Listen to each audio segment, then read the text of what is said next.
this.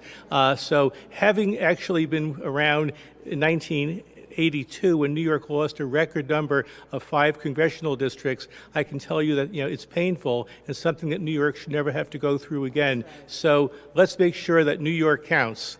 I'm now going to invite Lori Daniel Favors to the podium from the Medgar Evers College Center for Law and Social Justice.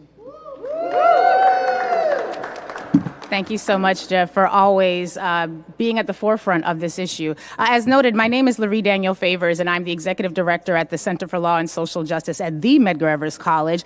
And for 4 decades, CLSJ has stood in the gap, ensuring that New Yorkers of African descent were counted on the census. And as we embark on our 4th census cycle of education and outreach to New Yorkers of African descent, we are reminded that the census is not simply a count. It is a declaration of our presence, of our power, and of our right to resources.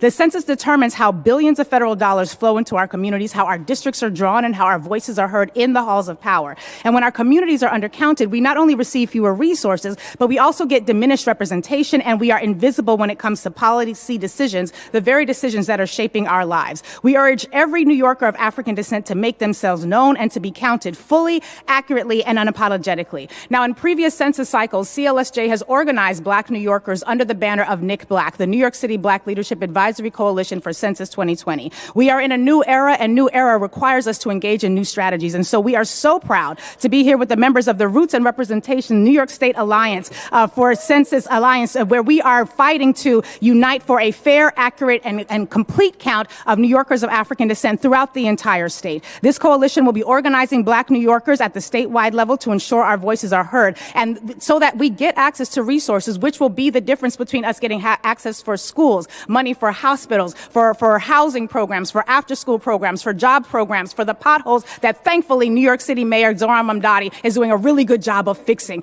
But the reality is that all of that requires resources. And when we are not showing up on the census, we are not going to be counted. And we must avoid what happened in the previous gubernatorial administration, where those 89 forms, which were not submitted, and as a result, New York State lost that census or that congressional seat. That does not happen when we have elected officials who do not sit on funds and restrict them from being distributed to the very organizations that need them desperately, which is what happened under the last census cycle. We are calling on our elected officials to invest in the census. We are so grateful for the leadership of Speaker Menin, because she has already begun taking up this challenge, but we need every elected official at the city and state level to ensure that investing in census is a top priority, because New Yorkers of all communities must be counted. It is going to determine the quality of life for our state, the quality of life for this city, and we will not go uncounted. We will be unapologetic in our effort. Thank you.